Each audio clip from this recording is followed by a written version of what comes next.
Bueno, Lorenzo, pues me da mucho gusto estar aquí conversando contigo en ausencia de don Julio Hernández, con quien tienes siempre unas charlas que aparecen muy relajadas, muy como si dos buenos amigos estuvieran platicando ahí en torno a una mesa de café. Entonces vamos a ver cómo nos sale esta. Fíjate, Lorenzo, mirando los titulares de la prensa mexicana y leyendo a los columnistas más importantes de este país, uno se queda con la impresión de que no solo hay una gran admiración por aquello que conocimos como la gran democracia estadounidense, sino ahora eso se ha trasladado a la justicia estadounidense. Se da por hecho que todo lo que provenga de allá, investigaciones, acusaciones, señalamientos, es bueno y nos ayuda a corregir todo lo malo, atrasado, corrupto que vivimos en este país. Y se dejan atrás detalles menores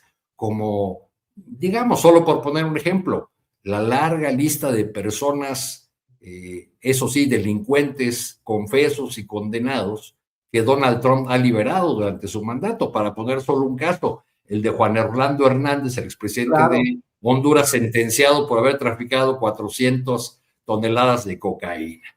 ¿Por qué tenemos, Lorenzo, esta suerte de idea generalizada, de mentes colonizadas, no sé cómo llamarlo, respecto de lo que venga de Estados Unidos y particularmente del tema de la justicia que ahora nos ocupa? Bueno, hay razones objetivas y otras son razones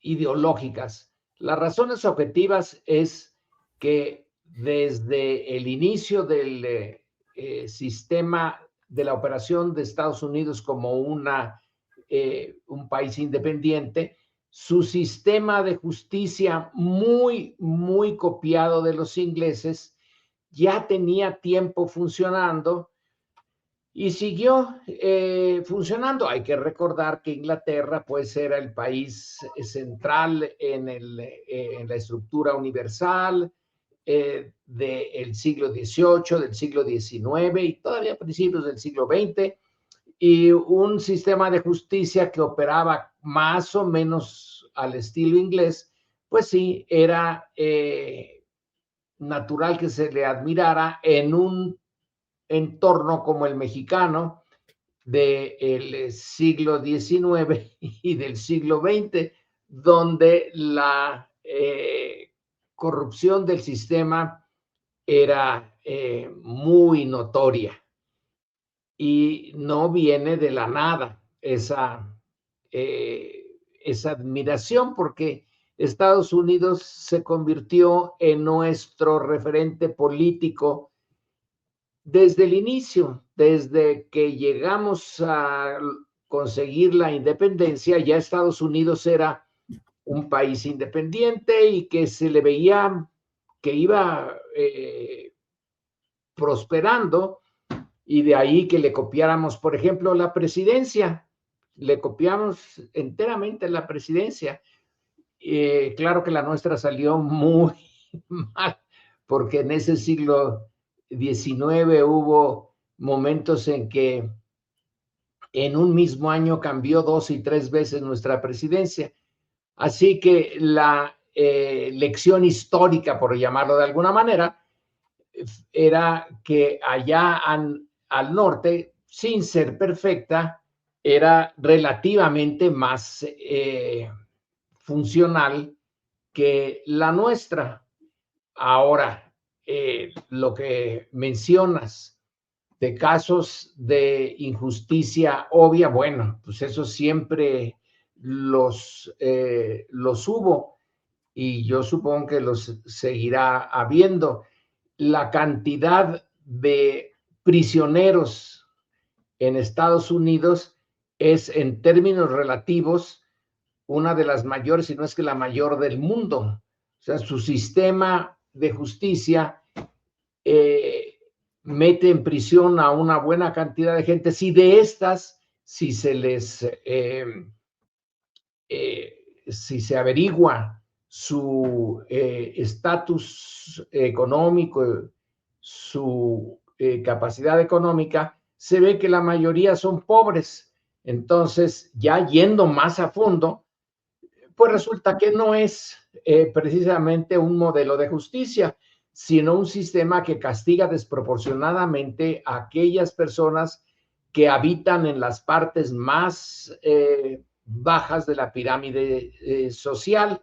Hay una clarísima injusticia en este campo, así que ya viéndolo despacito, no es tan admirable ni perfecto, pero como lo hacemos comparado con el nuestro, que aquí, a ver quién defiende el sistema de justicia mexicano, quién tiene esa cachaza, bueno, pues aquí entonces resalta porque es menos malo que el nuestro. Pero pues es una explicación de carácter histórico, así Claro. nos fuimos desarrollando. Claro, Lorenzo, mira, le voy a dar la bienvenida a la profesora de la UAM, Diana Fuentes, filósofa, quien me va a ayudar al papel de preguntador, a las preguntas. Ahorita la recibimos, pero mientras tanto, ¿qué tal, Diana? ¿Cómo estás? Bienvenida. ¿Qué tal? Qué pena interrumpir esta conversación que está fluyendo muy bien y un gusto, estimado Sí. Lorenzo. Yo tenía otra preguntita y después te dejo con el doctor, Diana. Mira, aquí con Julio, Lorenzo, te has referido al TEMEC y has hablado de que pues México no debe estar atado irremediablemente a este modelo. Llevamos ya décadas pensando que la integración económica en Norteamérica es casi un destino y no simplemente una herramienta comercial, pero ahora que crecen y se multiplican las presiones y se abren los frentes en esta complicadísima relación que tenemos con Estados Unidos, pues parece que se eleva las posibilidades de que cada vez más Estados Unidos condicione los beneficios que puede tener la cooperación comercial o el mismo tratado a la colaboración o incluso la sumisión en la lucha antiterrorista. ¿Cómo ves este asunto?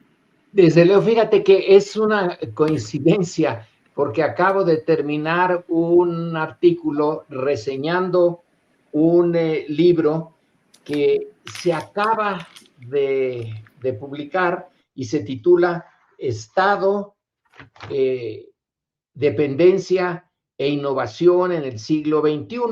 Y es un libro de José Romero, un economista, en colaboración con Emilio Navarro, un hombre de letras.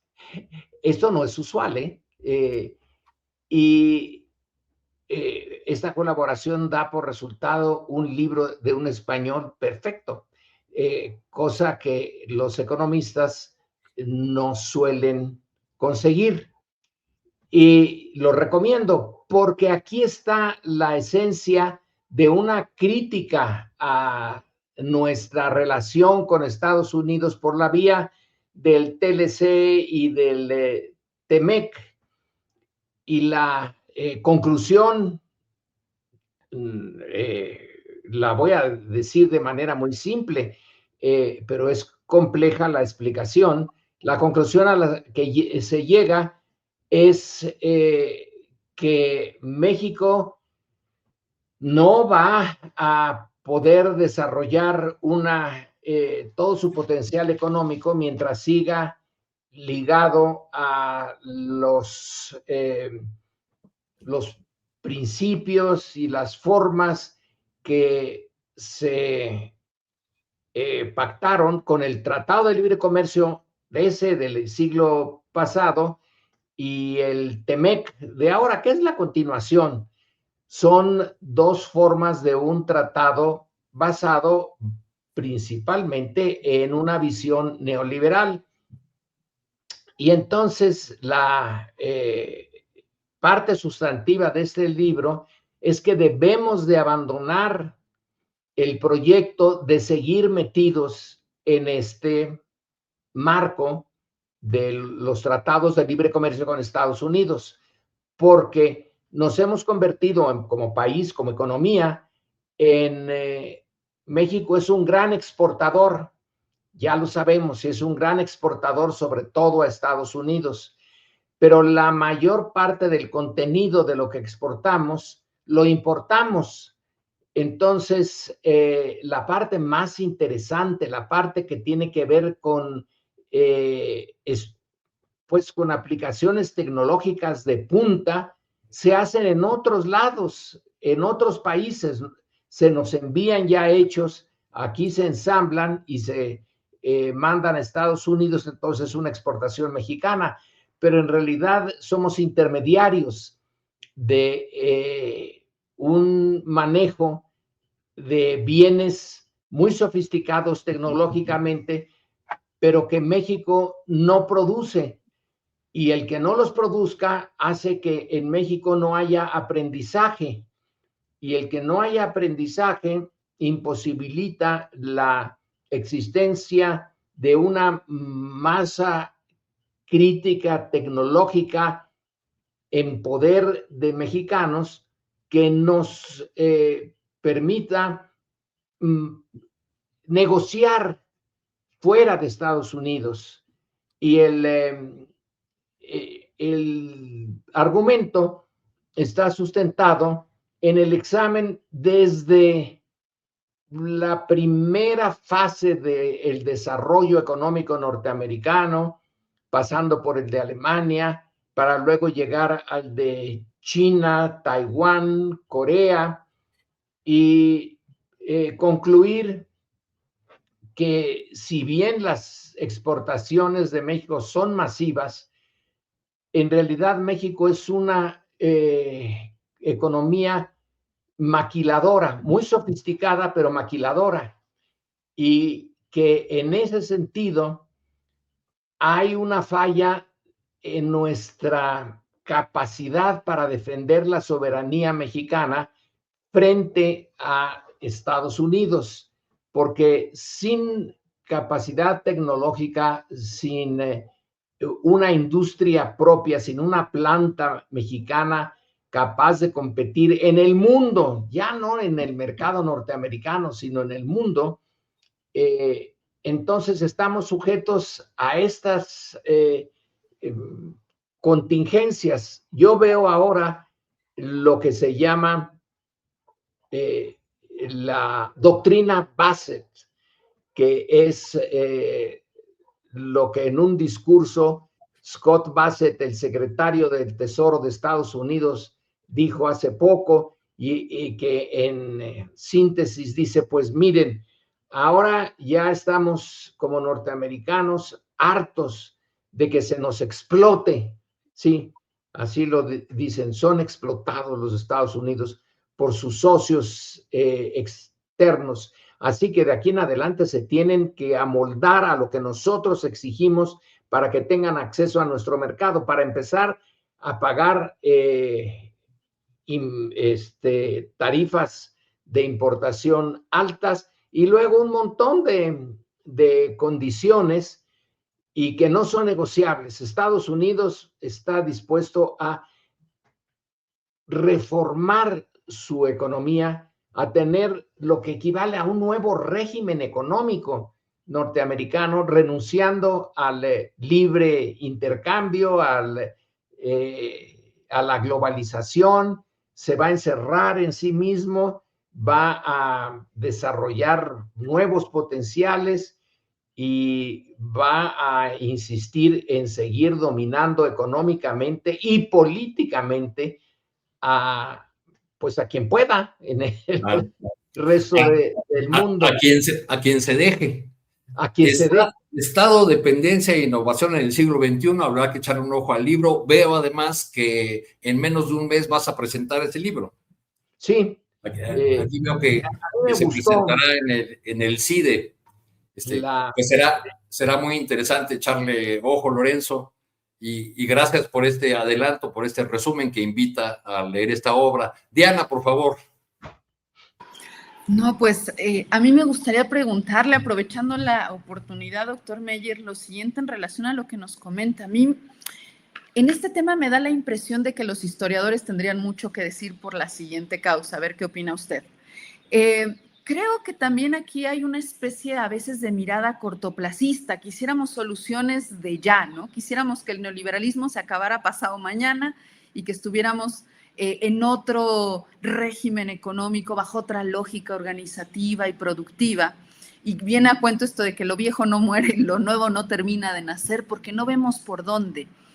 Y como usted decía hace un momento, me parece bien interesante y por eso mi interés por escuchar qué opinaría usted sobre este tema de una temporalidad distinta también en nuestra percepción del problema, porque efectivamente tenemos ante nosotros el hecho de que hay un cambio productivo en el mundo, ¿no? Decía usted, un nuevo régimen económico frente a los Estados Unidos.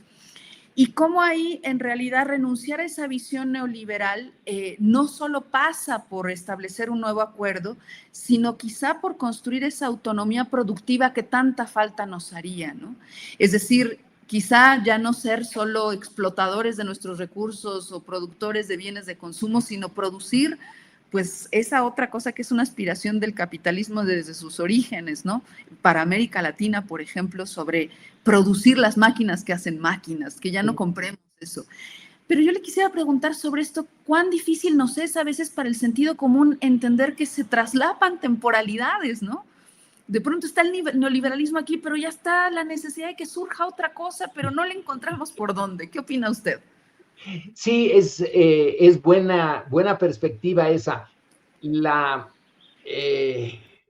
situación es que perdimos tiempo y ese tiempo perdido no se recupera. Hubo para Inglaterra la gran oportunidad de ser el primer país que se industrializa y luego aprovechó su primer lugar para explotar a todo el mundo, a todo el resto del mundo. Es la gran explotadora del sistema internacional en el siglo XIX, luego ya perdió su papel en el siglo XX, lo toma Estados Unidos, pero el punto es que nosotros empezamos tarde, entre otras cosas, porque en el siglo XIX pasamos muchos años en luchas internas sin lograr un consenso sobre el modelo político a seguir. Y ya cuando este consenso llegó por la vía no democrática, sino dictatorial del porfiriato, ya México había, digamos, perdido un tiempo precioso en la construcción de su propia autonomía económica. Luego llega la revolución, el nacionalismo ayuda muchísimo a proponer un nuevo modelo que sí se tiene cierto éxito en la sustitución de importaciones y México crece al 6% en los años de mediados del siglo XX, pero luego se topa con que no puede producir máquinas que produzcan máquinas, que tiene un mercado muy pequeño, muy débil, muy pobre, donde las diferencias de clases son enormes y encuentra en el Tratado de Libre Comercio una especie de salida milagrosa. De repente, por decisiones políticas, el gobierno de Carlos Salinas logra un acuerdo con Estados Unidos para el libre comercio, pero en el entusiasmo de ese momento, yo creo que se olvidó, se quedó en el trasfondo, que no teníamos la capacidad realmente de ser otra cosa que maquiladores. Y hubo una cierta conformidad con eso que ahora, en el libro este que reseño de Navarro y de Romero, se está mostrando de manera muy clara. Perdimos el tiempo y tenemos que aceptar que se va a retrasar nuestra conversión, por ejemplo, en economías como las de Taiwán y Corea, que empezaron hace más de medio siglo a adoptar una fórmula económica distinta a la nuestra.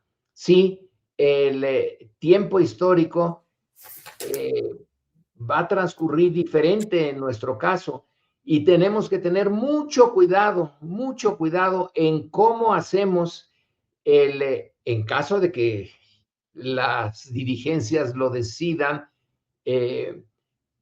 cómo hacemos el traspaso de una época de libre comercio como maquiladores a otra época en que debemos de ser productores, fabricantes de nuestras propias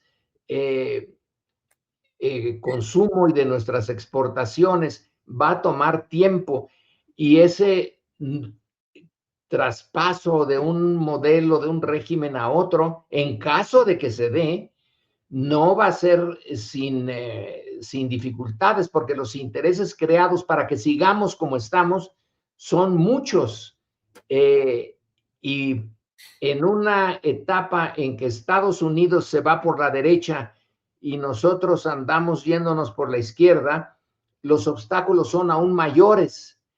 Los norteamericanos pueden tolerar e incluso ayudar a sistemas políticos como el de Milei en Argentina, porque pues están a partir un piñón en términos ideológicos, pero no en nuestro caso. Y en nuestro caso nos ponen y nos van a poner obstáculos. La propia renegociación del Tratado de Libre Comercio que acaba de pasar, bueno, se va a tener que reabrir cada año y cada año va a ser un viacrucis para los negociadores mexicanos, porque tenemos gobiernos con ideologías y proyectos distintos. México quiere ser más independiente. Estados Unidos quiere seguir siendo el amo y señor, ya no de el sistema internacional como lo fue después de la desaparición de la Unión Soviética, pero sí, como lo ha propuesto su propio documento sobre seguridad nacional, quiere seguir siéndolo en el hemisferio occidental, es decir, en nuestro continente. Claro. Y que aquí no se va a mover una hoja sin la voluntad del padre en Washington. Claro. Entonces, vamos a tener que hacerlo en circunstancias no muy favorables y lentamente. Y por otro lado, el grupo, bueno, los ciudadanos que apoyan a la 4T y a la transformación política que hemos tenido, exigen resultados y resultados rápidos, y no se puede, es imposible. Entonces hay que ir negociando el tiempo con las propias bases del sistema, del régimen político nuevo de la 4T, y negociar el, digamos, desenganche con Estados Unidos de buena forma, con un Washington que está a la derecha y que está soliviantando en la medida en que puede a la oposición en México, a la derecha en México, y creándole una complicación a la presidenta Claudia Sheinbaum que no le envidio para nada. Un día sí y el otro también. Me quedaría, Lorenzo, con la idea de que hay que extender la mirada para plantearnos, las mexicanas y los mexicanos, el dilema, seriamente, el dilema de dejar de ser Maquilatitlán. A reserva de lo que tú quieras agregar, Lorenzo, te agradecemos a nombre de Julio Hernández tu participación como todos los miércoles. No, pues ya nada más que la complicación es enorme. Ojalá como ciudadanos podamos entender lo que está en juego y el largo plazo y no desesperar en una transformación, si es que viene, si es que es encabezada por la 4T, de este desenganche de México de los tratados de libre comercio que fueron producto del neoliberalismo. Claro. Hay que hacer algo distinto. Y los ejemplos, sobre todo en este libro, los ejemplos de países asiáticos que se fueron por otro camino son interesantes. No los podemos replicar porque cada país tiene su propio ritmo y sus problemas, pero sí podemos inspirarnos y modificar las políticas de intercambio con Estados Unidos en función de esos países que sí tuvieron éxito. A ver cómo nos va. Claro. Lorenzo, pues muchas gracias. Un gusto conversar contigo en este espacio de Astillero. Gracias. Y bueno, nos vemos la semana entrante. En caso de que no llegue Julio, pues ya nos quedamos nosotros. Pues ahí le seguimos platicando, claro que sí. Así puede ser. Hasta Gracias, luego. Julio.